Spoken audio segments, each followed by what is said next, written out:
চৌকিদার মেহুল চস্কিকে পার করে দিল, সেই চৌকিদার সবাইকে ওই পারে করে দিচ্ছে। ভারতবর্ষের লুট মাল চলে যাচ্ছে। এখানে আপনি একটা অ্যাপ্লাই করুন, ছোট ব্যবসা করবেন কিংবা কৃষি লোন, সেখানে আপনাকে ব্যাংকে পাস হতে হবে। আর 13,000 কোটি টাকা নিয়ে চৌকিদারের সামনে তারা পালিয়ে গেল, চৌকিদার বসে আছে। আমার মাঝে মাঝে মনে আছে এই চৌকিদার ওই চৌকিদার নয় তো, ওই যে ওই হেতাল পারেকের খুন করেছিল চৌকিদার ধনঞ্জয় চক্রবর্তী। আমার মনে হয় যে এই চৌকিদার সেই ধনঞ্জয় চক্রবর্তীর চৌকিদার, যে নিজেই যেখানে গার্ড দিত সেখানে নিজেই সেই বিল্ডিং এ মেয়েকে ধর্ষণ করে খুন করে দিল, এমন অপদার্থ চৌকিদার। আর একে ভারতবর্ষের মানুষ দিয়েছিল ভারতবর্ষকে গার্ড করার জন্য, ভারতবর্ষকে রক্ষা করার জন্য, সেই ভারতবর্ষকে শেষ করে দিল এই অপদার্থ চৌকিদার।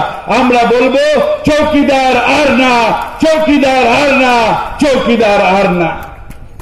কিন্তু আপনাদের কাছে আমার একটা অনুরোধ, অনেক মানুষ যখন সারা বাংলায় উন্নয়ন হচ্ছে, যখন সারা বাংলায় মানুষ বলছে মমতা ব্যানার্জি এগিয়ে চলো, তখন এইখানের কিছু মানুষ আছেন সেই পুরনো বামপন্থী পচা গলা বামপন্থীদের, তাদের এখনো আঁকড়ে ধরে বসে আছেন। এই 2016 যখন 211টা সিট নিয়ে আমরা চলে গেছি, তখন দেখলাম পচা গলা বামপন্থীদের নিয়ে বসে আছে। এইবার চেঞ্জ করার সময় এসেছে। এই গোপাল এখানে আছে, গণেশ এখানে আছে, এখানকার নেতৃত্বে জেলা পরিষদের আমার বোনেরা এখানে আছেন, আমার পঞ্চায়েত সমিতির আছেন। এদের নেতৃত্বে একটা নতুন ভাবে এখানে একটা লড়াই হোক। মমতা ব্যানার্জিকে বলা উচিত যে তোমার সারা পশ্চিমবঙ্গের উন্নয়ন যোগ্য যেখানে, সেখানে আমরাও সামিল হলাম।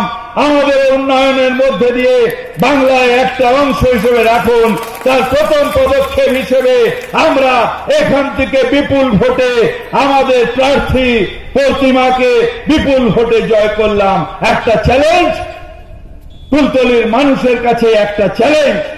সেই চ্যালেঞ্জ কুলতলির মানুষ দিয়ে বলুন, মমতা তুমি এগিয়ে চলো, আমরা তোমার সাথে আছি, আমরা তোমার সাথে আছি, আমরা তোমার সাথে আছি। জয় হিন্দ, বন্দে মাতরম। তৃণমূল কংগ্রেস জিন্দাবাদ, মমতা ব্যানার্জি জিন্দাবাদ।